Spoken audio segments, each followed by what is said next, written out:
2018年の時点で世界には約25億人のスマートフォン利用者がいます。もしこの人たちの最新のスマホすべてをこじ開けて製造されている全体数のほんの一部に過ぎませんが、構成部品に襟分けると約8万 5000kg の金と約87万 5000kg の銀と約4000万 kg の銅が取れるでしょう。この高価なものはスマホにどう入れられ、また再利用できるのでしょうか。金、銀、銅は平均的なスマホを構成するおよそ70の化学元素の一部に過ぎません。これらは異なるグループに分けられます。最も重要なものにレアアースと貴金属の2つが挙げられます。レアアースは特定の17の元素で地殻の中でありふれていて、世界中の多くの地域で低濃度で見つかります。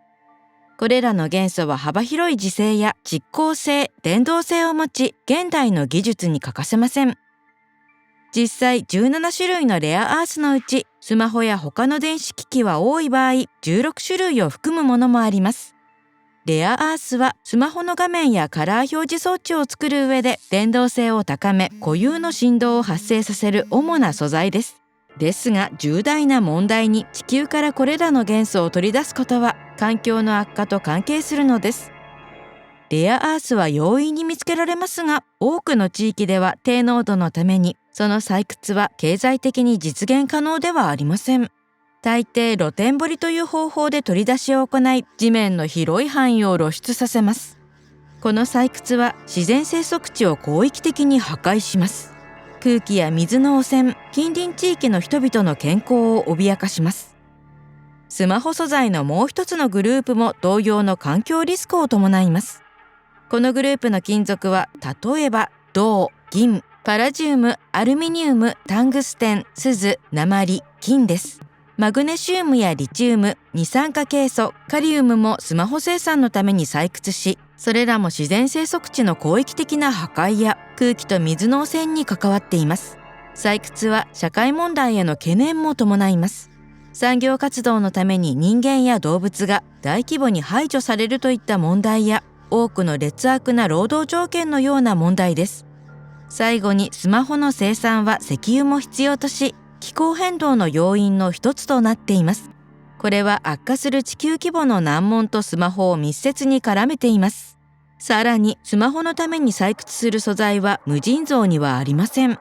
ある日あっさりと枯渇します。いくつかの素材は効果的な代替品は発見されていません。それでもスマホの数は着実に増えています。2019年までに30億台近くの使用が予想されています。これはスマホの中の豊富な資源の回収が急速に必要だと示しています。もし古いスマホを持っていれば、それを捨てる前に選択肢を考えてみましょう。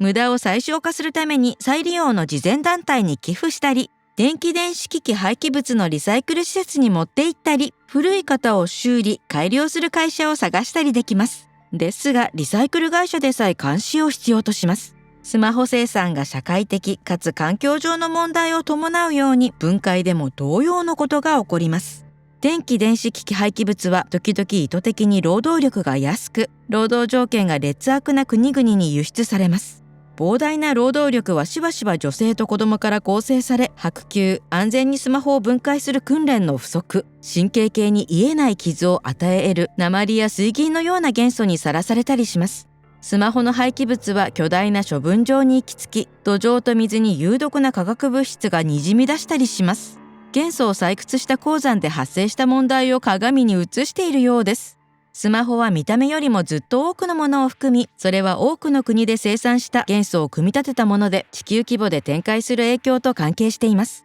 完全に持続可能なスマホを発明するまで、この技術が広範囲の場所や人々に及ぼす影響と折り合いをつける必要があります。チャンネル登録をお願いします。そこに新しい学習のチャンスがあります。